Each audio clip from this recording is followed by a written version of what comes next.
3000ක වියදමක් හටගත්ත විදිය. ඇත්ත කතාව එක නෙමෙයිනේ. ඇත්ත කතාව මේක අපි කලින් දැනගෙන හිටපු දෙයක්. මේකට අපි කලින් වෙන් කිරීමක් කරලා තිබ්බා. ඒ වෙන් කිරීම ඕවර් ප්‍රොවිෂන් එකක් වෙලා ප්‍රොවිෂන් එක අඩුවීමක් වුණේ. අපි කියන්නේ අධි වෙන් කිරීමක් කියලා. අධි වෙන් කිරීමක් විදියට ඒ වෙන් කිරීම අඩුවීමක් වුණේ. හරිද? දැන් අපි ඇත්තටම වෙන් කරේ 5000. හරිනම් අපි වෙන් කළ යුතු 5000 ගෙවන්නේ 3000යි. එහෙනම් 2000ක ඕවර් ප්‍රොවිෂන් එකක් කියලා ඔහොම තමයි එන්න තිබ්බේ හරිනම්. දැන් මුලින්ම මේක වියදමට දාලා මේක වියදමෙන් අඩු කිරීමක් විදිහට කරන්න තිබ්බේ නේද? මේක වියදමෙන් අඩු කිරීමක් විදිහට කරන්න තිබ්බේ. මොකද මේක දාලා තියෙන දේ මේක පේන්නේ මොකක්ද? මේක මූල්‍ය ප්‍රකාශන බලනයිට පේන්නේ මොකක් විදියද? එකපාරට හදිස්සියෙන් මේක මේ අවුරුද්දේ වියදමක් හටගෙන තියෙන විදිය. ඒක එහෙම පෙන්වන්න පුළුවන් කමක් නැහැ. එහෙනම් මොකද මේක එකපාරට සාමාන්‍ය මේක පේන්නේ අනිත් එක්ස්පෙන්ස් වගේම තමයි. දැන් මේ අවුරුද්දේ ලීගල් එක්ස්පෙන්ස් අනිත් ඒවා 3000 ගෙවුණා නම් ඒ වගේම තමයි මේක. එහෙම නෙමෙයි මේක. මේක අපි කලින් එස්ටිමේට් කරලා තිබ්බ දෙයක්. ඇක්විසිෂන් එකේදී එස්ටිමේට් කරලා තිබ්බ දෙයක්. පසුව ගෙවන්න සිද්ධ වුණා. මේක මුලින්ම අපි ලියන්න ඕනේ මේකෙන් ඇක්විෂන් එක දෙන බලපෑම මුලින්ම ලියන්න ඕනේ. දැන් මුලින්ම මේ 3000 ගැන අමතක කරලා මුලින්ම ලියන්න ඕනේ ඇක්විෂන් එකේ තිබ්බා කියන පදනම මත ලියන්න ඕනේ. මේ කන්ටින්ජන්ට් ලයබිලිටි එක ඇක්විසිෂන් එකේදී 5000ක් නේ අපිට තිබ්බේ. අපි හිතුවේ 5000ක් වෙයි කියලා. මේ 5000 උනා කියන පදනම මත ලියන්න ඕනේ. එතකොට එහෙමනම් වෙන්න ඕනේ 5000ක් හිමිකමෙන් අඩු වෙන්න ඕනේ. 5000ක් හිමිකමෙන් අඩු වෙන්න ඕනේ. දැන් මේක අඩු කරලා තියෙන්නේ 3000ක් අඩු කරලා තියෙන්නේ. ඒක ඇත්තට ගෙවුව ගන්න. අපි කරන්නේ 5000ක් හිමිකමෙන් අඩු කරන්න ඕනේ. 5000ක් ඇක්විසිෂන් එකේ හිමිකමෙන් අඩු කරන්න ඕනේ. ඒක 5000ක් අඩු වෙනවා කියලා කියන්නේ අපි දන්නවා 5000ක් හිමිකමෙන් අඩු වෙනවා කියලා කියන්නේ ලාභය අඩු වෙනවා. ටැක්ස් එකත් අඩු වෙනවා. ටැක්ස් එක අඩු වෙන නිසා ඒ ටැක්ස් ඉෆෙක්ට් එක අයින් කරලා පස්සේ 3500ක් තමයි ඇත්තටම ලාභය අඩු වෙන්න ඕනේ. ඒත් මේකේ 3500කින් ඇක්විසිෂන් එකේදී හිමිකම අඩු වෙන්න ඕන. නමුත් මේක අදාළනේ මේ අවුරුද්දට. මේක this year. මේක this year එක. නිසා BCVR නෙමෙයි. මේක එන්න ඕනේ transfer from BCVR debit වෙන්න ඕනේ 3500. BCVR එකෙන් transfer එකක් debit වෙන 3500.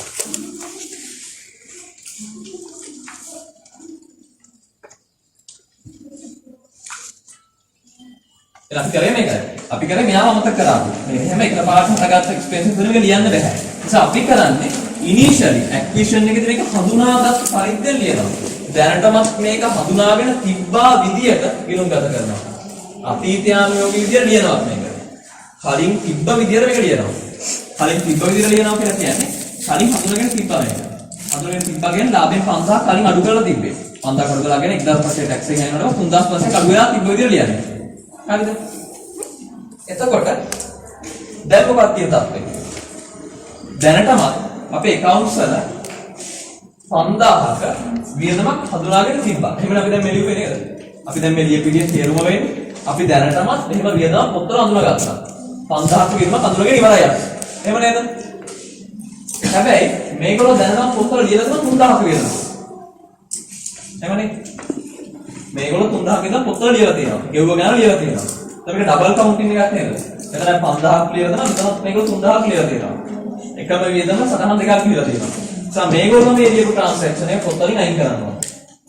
අපි ලියුවේ 5000ක ට්‍රාන්සැක්ෂන් එකක් අපි ලියුවා. ඒක පොත්වල අපි ලියුවා දැන්. මේගොල්ලෝ මේ ලියලා තියෙන එක පොත්වලින් අයින් කරනවා. අපි කරන්නේ අයික අයින් කරලා ඒ වෙනුවට 5000 ලියලා ගෙවුවේ 3000නේ. ඕවර් ප්‍රොවිෂන් කියලා ප්‍රොවිෂන් එක අඩු කරනවා 2000 මේගොල්ලෝ ලියලා තියෙන්නේ ගෙවුව ගන්න විතරයි.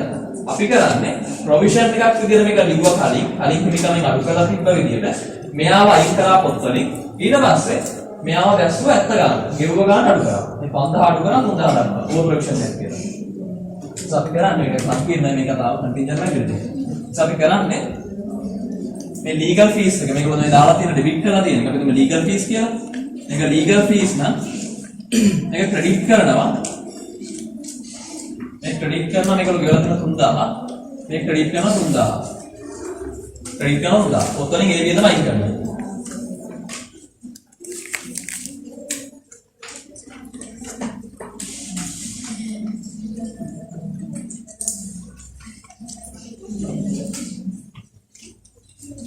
ඊළඟට පොත්වලින් ඒ විදිහම අයින් කරනවා. ඒ විදිහම අයින් කරා කියන එකේ තේරුම දැන් පොත්වල සටහන් ගාලා තියෙන 5000ක වියදමක් විදියට. දැන් පොත්වල තියෙන 5000ක වියදමක් විතරයි. මේ 3000 අයින් කරා පොත්වල. එහෙනම් 5000 ඇත්තට අපිට ගෙවන්න උනේ 3000යි. අපි එස්ටිමේට් කරලා තිබ්බට 5000ක් කියලා ගෙවන්න උනේ 3000යි. එහෙනම් 2000ක ඕවර් ප්‍රොවිෂන් එකක්. ප්‍රොවිෂන් එක ඕවර්. වැඩිපුර අධිතක්සේරු කිරීමක් කරලා තිනවා. අධිවෙන් කිරීමක්. අධිවෙන් කිරීමක් බැර කරනවා. ඒ කියන්නේ අධිවෙන් කිරීම කියන්නේ වියදම් වලින් අඩු කරනවා. අපි දන්න සාමාන්‍ය වෙන් කිරීමක් අධිවෙන් කිරීමක් කරොත් එක්ක ආදායම වලට එකතු කරනවා සාමාන්‍ය දැන් කරන්නේ වියදම් වලින් අඩු කරන එක. ඒත් අපිට ගන්න පුළුවන් මේ ඕවර් ප්‍රොවිෂන් එක. මේ ඕවර් ප්‍රොවිෂන් කියලා එකක් දාන්න. අධිවෙන් කිරීමක් කරලා තිබ්බ මේක 2000ක අධිවෙන් කිරීම. 2000ක අධිවෙන් කිරීම.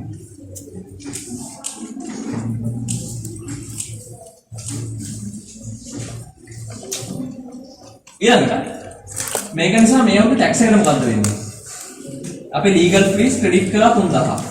කියන්නේ මේ වියදම අයින් කරා. මේ 3000 කේකෝ දාලා තිබ්බ වියදම පොත් වලින් අයින් කරා. ඒතර වියදමක් අයින් කරනවා කියන ලාභේ 3000 ගේ වැඩි වෙන්න ඕනේ. වියදම් විලම බැර කියලා කියන ලාභේ 3000 ගේ වැඩි වෙන්න ඕනේ. ඕවර් ප්‍රොවිෂන් එක කියලා කියන්නේ අධිවෙන් කිරීමක්. කලින් අපි හිතන් ඉඳලා වෙන් කිරීම අඩු වුණා. වෙන් කිරීම අඩු වෙනවා කියලා කියන්නේ ඒත් ගේන් එකක් නේද? හිතන් ඉඳලා වෙන් කිරීම අඩු වෙනවා කියලා කියන්නේ දැන් අනමාන අධිවෙන් කිරීමක් කියන අපිට ගේන් එකක්. ඒ වගේ මේකත් ගේන් එකක්. ඒත් ලාභය අතරම කීයක වැඩි වෙනවද? 5000 ගේ වැඩි වෙනවා. ඒත් ලාභය 5000 ගේ වැඩි වෙනවා කියන ටැක්ස් එක 100ක් ගත්තාම ටැක්ස් එකක් මොකද වෙන්නේ? 1500 ගේ වැඩි වෙනවා. දැන් එන ටැක්ස් එක 1500 ගේ වැඩි වෙනවා. ඉන්කම් ටැක්ස් එක්ස්පෙන්ස් account එක ඩෙබිට් කරන 1500ක්.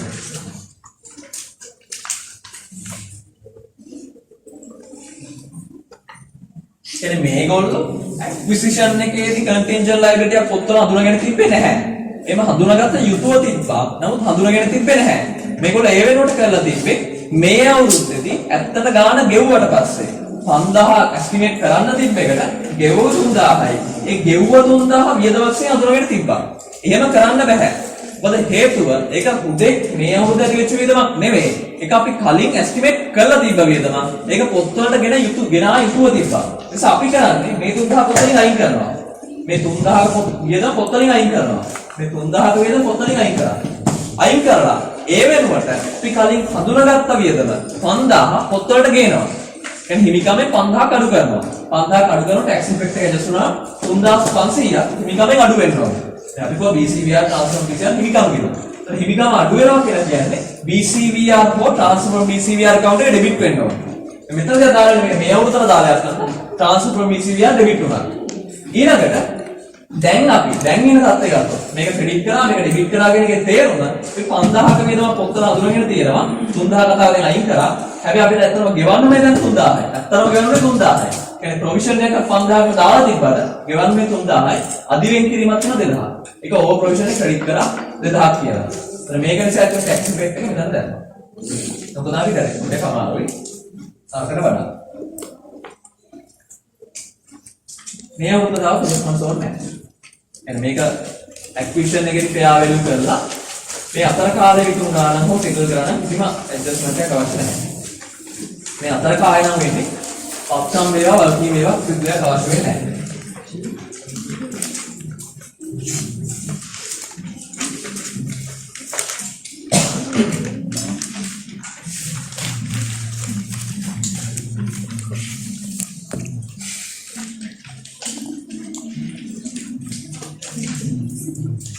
Harga baik. Harga.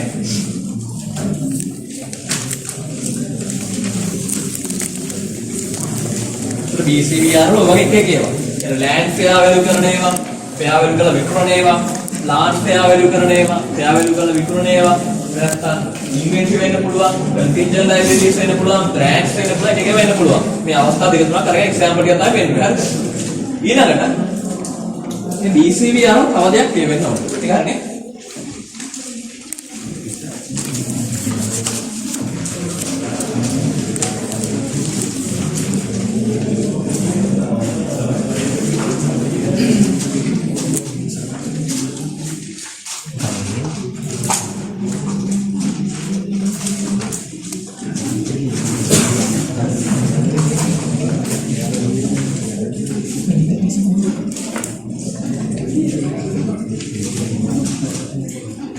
අපි BCVR අපි તો BCVR වල ලියන්නේ acquisition එකේදී වෙන fair value changes. දැනට තියෙන වත්කම් වල fair value changes ලියනවා. අලුතෙන් වත්කම් හඳුනා ගන්න වෙන්න පුළුවන් සමහරවිට intangibles වගේ ඒවා ලියනවා. ඊට අමතරව අලුතෙන් contingent liability එක හඳුනාගත්තොත් ඒවා ලියනවා. දැන් අතන fair value දැනට තියෙන ඒවා changes ලියනවා. එතකොට අලුතෙන් හඳුනා ගන්න intangibles වගේ ඒවා ලියනවා. contingent liabilities ලියනවා. මේ වගේ තමයි. මෙතන නේද තව එකක් තියෙනවා. ඉතින් අපි දන්නවා මේ goodwill එක හඳුනාගත්තා. ඉතින් හඳුනාගත්තා කීර්ති නාමය. ඒක කීර්ති නාමය කියන්නේ මොකක්ද ඇත්තටද? හඳුනානක ප්‍රශාස්තම. කීර්ති නාමය කියන්නේ ඇත්තටම හඳුනාගෙන තිබෙන්නේ නැති වත්කමක්. ඒකත් එහෙනම් මෙතන තියෙනවා. BCVR entries යටතේම පොත්වලට ගේන්න ඕනේ. හරිද? BCVR entries යටතේම අපි හඳුනා නොගත් කීර්ති නාමය පොත්වලට ගේන්න ඕනේ. කීර්ති නාමය පොඩ්ඩක් බලන්න ස්ටෙප් 1 එකට යන්න. acquisition analysis එක. ඉතින් අපි කිව්වා කීර්ති නාමය කොටස් දෙකකට බෙදෙනවා කියලා. goodwill acquired කියන එක අපි කිව්වා කොටස් දෙකකින් සමන්විත වෙනවා. control premium අනිත් එක goodwill. මේක 3000යි මේක 7000යි කියලා කිව්වා. එහෙනම් මෙතනදී මේ හොඳට පැහැදිලිව ලියා ගන්න. මෙතනදී මේ BCVR entries යටතේ පොත්වලට ගේන්නේ අපි මේ කියපු නියම goodwill එක. හරිම goodwill එක. මේක තමයි මෙතනදී පොත්වලට ගේන්නේ. මේ goodwill original එක. control premium එක නැතුව ඉතුරු ටික තමයි මේ BCVR entries වලදී දෙවැනි එකේදී පොත්වලට ගේන්නේ. හරිද? අපි කරන්නේ අපි ලියනවා goodwill debit කරනවා. ඒක debit වෙනවා එතකොට 7000යි 7000යි කියන අතර මේ තියෙන්නේ original එක. ඒ කියන්නේ මේ අර acquired එක නෙමෙයි original goodwill එක. හරිම goodwill එක. සමාගමේ හරිනම් acquire කරන්න තිබ්බ goodwill එක. කියන්නේ except control premium error. goodwill debit කරනවා.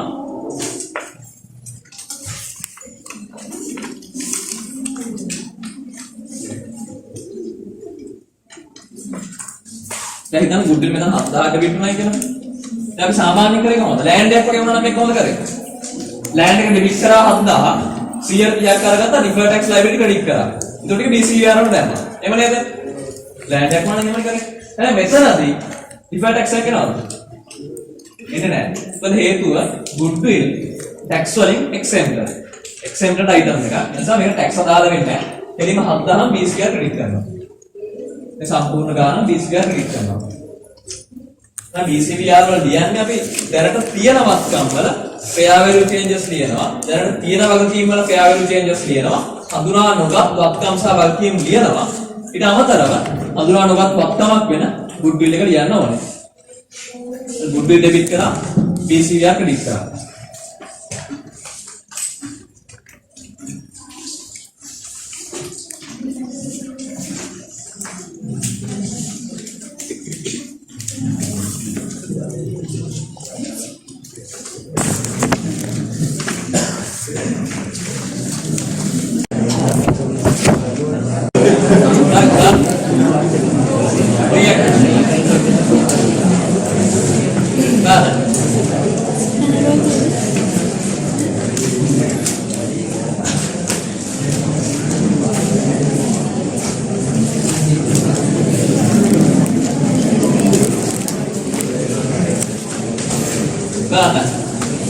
කතාරන pre-acquisition entries කියන්නේ.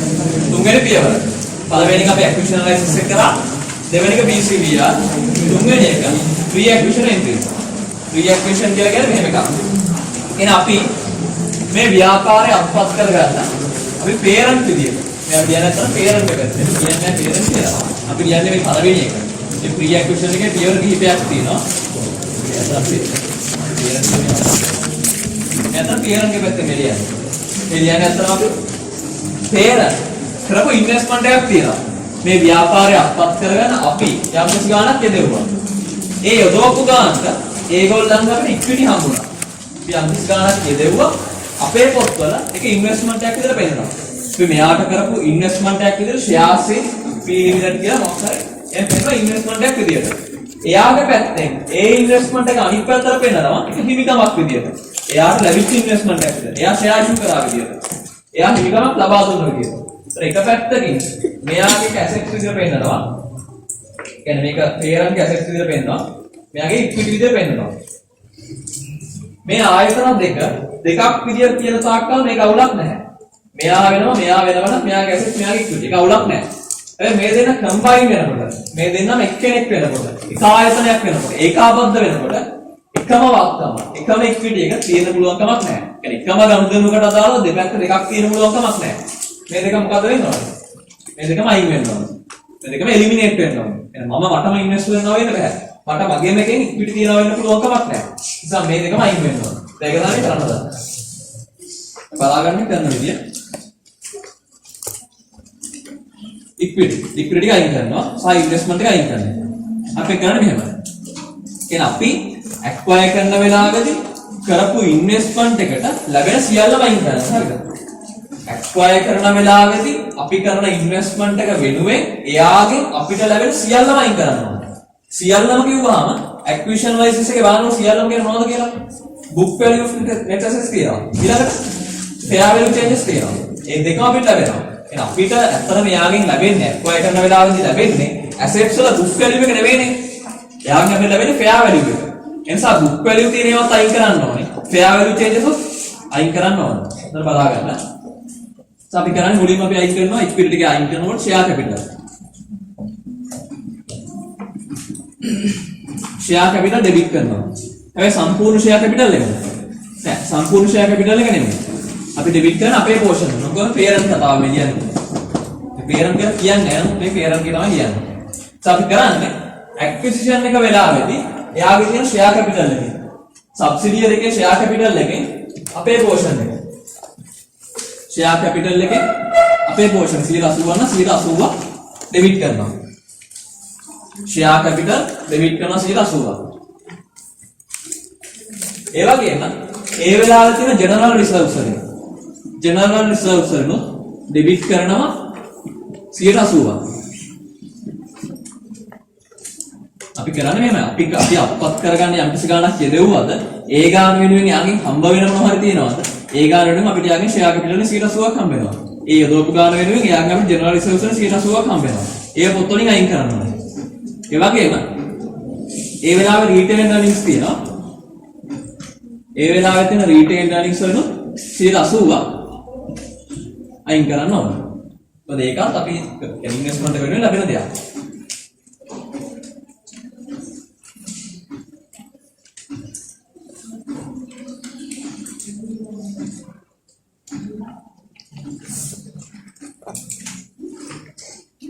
ඊළඟට අපි කිව්වා book value එක විතරක් නෙමෙයි අපිට යාගෙන් හම්බ වෙන්නේ. fair value changes එක අතන යන අපිට fair value හම්බ වෙන්නේ.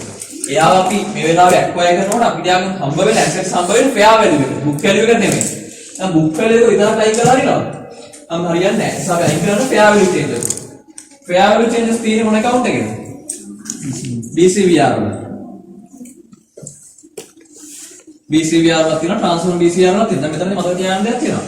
මෙතන අපි දාන්නේ BCVR කියලා. හැබැයි මේක ඇතුළට BCVR වලට දාපුවත් වෙනවා. transfer BCVR වලට දාපුවත් වෙනවා. කියන්නේ අපි මෙතනදී දෙකකට සලකන්නේ. මොකද හේතුව මෙතන පරමාර්ථය මොකද්ද? මෙතන පරමාර්ථය තමයි අපි ඉන්වෙස්ට් කිරීම වෙනුවෙන් එයාගෙන් ලැබිච්ච සියල්ලම අයින් කරනවා කියන්නේ.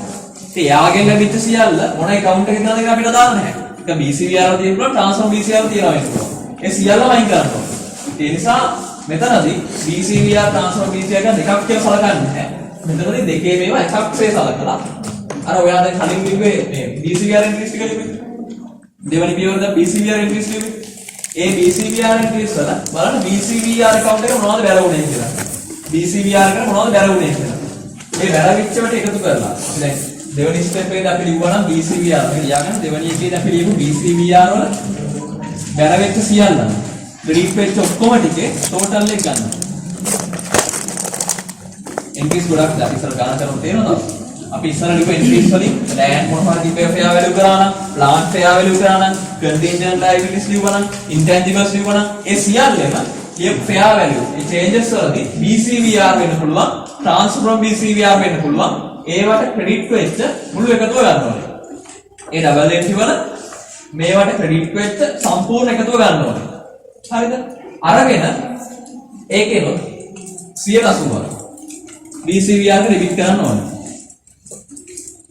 මේ BCVR ටෝටල් එකෙන් 180ක් BCVR ඩෙබිට් කරන්න ඕනේ. කරන්න දෙන්නේ මේ කම්ප්ලෙක්ස් වැඩි මේ මෙතන ටිකක් කම්ප්ලෙක්ස් වැඩි අතර කරන්න දෙන්නේ නැහැ. ඔප්ෂන් එකක් නැහැ.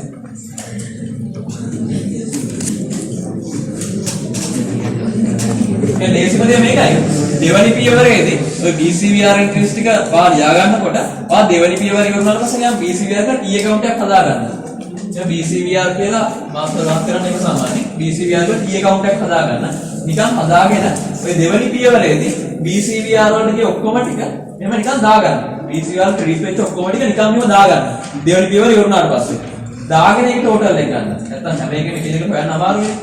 ඔයාලා ටෝටල් එක අරගෙන ඒකෙන් 180ක් BCVR ඩෙබිට් කරන්න.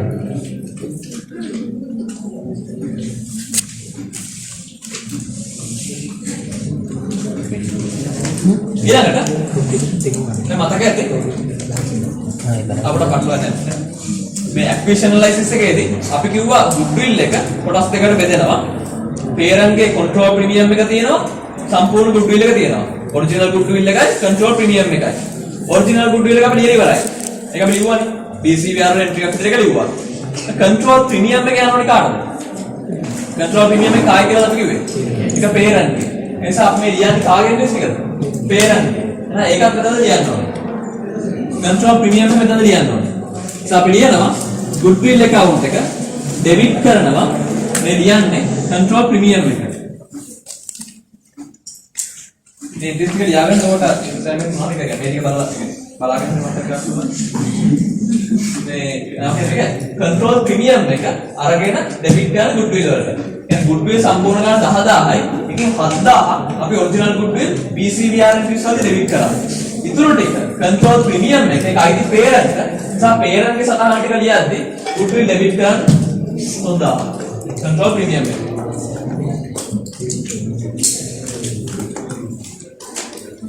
අපි ඒක එලිමිනේට් කරන්නේ අපි කරපු ඉන්වෙස්ට්මන්ට් එකට එයාගෙන් ලැබෙන ටික. අපි කරපු ඉන්වෙස්ට්මන්ට් එක වෙනුවෙන් එයාගෙන් ලැබෙන සම්පූර්ණ ටික. එහෙමනම් මේ ඔක්කොම ඩෙබිට් වෙන අතර එක ක්‍රෙඩිට් වෙන්න ඕනේ එයාගේ ඉන්වෙස්ට්මන්ට් එක. පේරන්ට්ගේ ඉන්වෙස්ට්මන්ට් එක. පේරන්ට්ගේ ඉන්වෙස්ට්මන්ට් එක ක්‍රෙඩිට් වෙන්න ඕනේ. ඊළඟට මේ කරපු එන්ට්‍රි එක හරිද කියලා බලා ගන්න පුළුවන්. මේ ටිකේ එකතුව ඩෙබිට් එක එකතුව මේ 180 කිරීම අරගෙන කන්ට්‍රෝල් ප්‍රීමියම් එක එකතු කරාට පස්සේ පොත්වල තියෙන ඉන්වෙස්ට්මන්ට් එකේ වැලියු එකට සමාන වෙන්න ඕනේ. එහෙම සමාන වැඩි හරි. දැන් ඉන්වෙස්ට්මන්ට් වැලියු එක දීලා තියෙනවා ගන්න කීයක් ඉන්වෙස්ට් කරාද කියලා ක්‍රෙඩිට් කරන්න ඕනේ.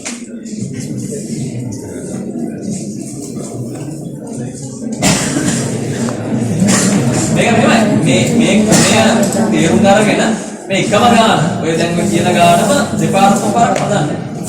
ඔය දැන් ඔය අන්තිම දීපේ බ්‍රිගින් වල අපි අර කියන එක ගාන තියෙන. ඒ එකම ගාන දෙපාරක් හදන්න. මාස්ටර් ගාන දෙපාරක් හදුවා.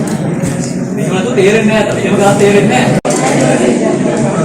මේ ප්‍රශ්නයක් කරනවා ඇත්තම මේ ගුඩ්විල් එකේ දැන් අපි ගෝ ගුඩ්විල් එකේ පේරන්ට් අයිඩිය දෙකක් තියෙනවානේ. පේරන්ට් කන්ට්‍රෝල් ප්‍රීමියම් එකත් අයිති කියලා අපි කිව්වා. පේරන්ට් අර ඔරිජිනල් ගුඩ්විල් එකේ නම් 180ක් අයිති කිව්වා නේද? ඒක මෙතන ඩෙබිට් වෙලා තියෙනවා. කන්ට්‍රෝල් ප්‍රීමියම් එක මෙතන ඩෙබිට් වෙලා තියෙනවා. පේරන්ට් අර ඔරිජිනල් ගුඩ්විල් එකෙන් අයිති 180 මෙතන ඩෙබිට් වෙලා තියෙනවා. මොකද අපි BCVR ක්‍රෙඩිට් කරා නේද කලින් එක? ගුඩ්විල් ඩෙබිට් කරලා BCVR ක්‍රෙඩිට් කරා කලින් එක.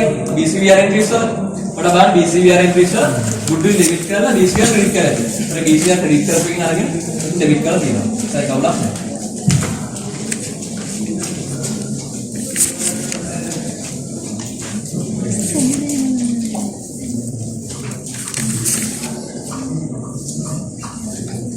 එන්න හතර වෙන්නේ. මේක ෆ්‍රී ඇක්ටිවිෂන් එකේ දිගුවත් තමයි හතර වෙන්නේ එක. කියන්නේ මෙතන NCI.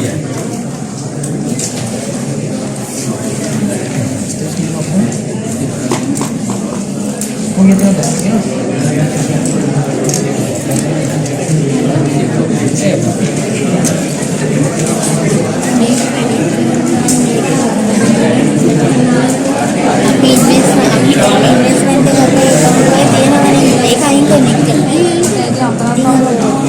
අපේ ව්‍යාපාර අපි ඉන්වෙස්ට් කළා වගේ. පේරන්ට්ගේ සබ්ස්ක්‍රයිබ්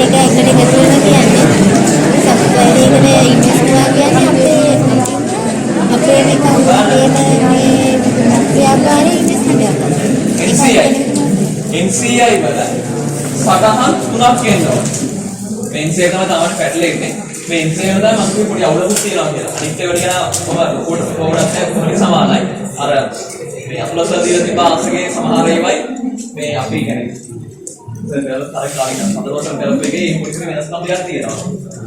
NCI වල පොඩි තමයි ප්‍රශ්න වර්ගයක් තියෙනවා. ඉතින් පොඩ්ඩක් මම බලන්න මම හයිලයිට් කරලා දෙන්නම්. මෙතන පොඩි පොඩ්ඩක් බලන්න කියලා ඉන්නවා. NCI වල අවස්ථා තුනයි සටහන් වෙන්න ඕනේ. හරිද? NCI වල පළවෙනි එක ඇක්විෂන් එකේදී අර රීඇක්විෂන් එලිමිනේට් කරා වගේ මෙතනදී NCI කරපු ඉන්වෙස්ට්මන්ට් එකයි එයාට එකෙන් ලැබෙන ටිකයි අපලා දාන්න ඕන සංසන්දනය කරන්න ඕන. يعني ඇත්තටම ඒ වෙලාවේදී ඇක්විෂන් එක වෙලාවේදී NCIට මෙතන තියෙන ඉක්විටි එකෙන් සබ්සිඩියරි එකේ ඉක්විටි එකෙන් ලැබෙන්න ඕන ටික වෙන් කරන්න ඕනේ මුලින්ම. සබ්සිඩියරි එකේ ඉක්විටි එකෙන් NCIට ඇක්විෂන් එක වෙලාවේදී ලැබෙන්න ඕන ටික පළවෙනි ස්ටෙප් එකේදී වෙන් කරන්න ඕනේ. දෙවැනියට ඇක්විසිෂන් එකේ ඉඳන් මේ අවුරුද්දේ මුල වෙනකන් සබ්සිඩියරි එකේ ඉක්විටි වල චේන්ජස් සබ්සිඩියරි එකේ වෙන ඉක්විටි චේන්ජස් කිමිකමේ වෙනස් වීම කිමිකමේ වෙනස් වීම ජෙනරල් රිසර්ව්ස් වෙන්න පුළුවන් රීටේල් එarnings වෙන්න පුළුවන් ඕන එකක් වෙන්න පුළුවන් ඒ වෑන කොටසක් මෙයාට දෙන්න ඕනේ කියන්නේ ඒ වෑන් 120ක් NCI ට දෙන්න ඕනේ 180ක් අපිට 180ක් අපිට 120ක් මෙයාට ඇක්විෂන් එක වෙලාවෙ තියෙන ඒවා 120ක් NCI ට දෙන්න ඕනේ. ඊළඟට මේ අවුරුද්දේ ප්‍රොෆිට් එක ගන්න. මේ අවුරුද්දේ ඉක්විටි චේන්ජස් වලින් මේලි ප්‍රොෆිට් එක. අතන ඉක්විටි චේන්ජස් තමයි හරි වචන. තව ඒවා තියෙන්න පුළුවන්. මේ අවුරුද්දේ ප්‍රොෆිට් එක නැත්නම් මේ අවුරුද්දේ ඉක්විටි චේන්ජස් වලින් 120ක් NCI ට දෙන්න ඕනේ. එහෙනම් අපි කරන්නේ NCI ගේ පෝෂන් එක වෙන් කරන්න. ඇක්විෂන් එකේ තියෙන ඉක්විටි වලින් 120ක් එයාට දෙන්න ඕනේ. ඇක්විෂන් එකේ ඉඳන් මේ අවුරුද්දේ මුල වෙනකන් ඉක්විටි චේන්ජස් වල 120ක් යාර දෙන්න ඕනේ. මේ අවුරුද්දේ ඉක්විටි චේන්ජස් වල මේ අවුරුද්දේ ඉක්විටි එකන 120ක් දෙන්න ඕනේ NCI ට. අපි එන බලගෙන ස්ටෙප් එක. ඇක්විෂන් එක වෙලාවෙ.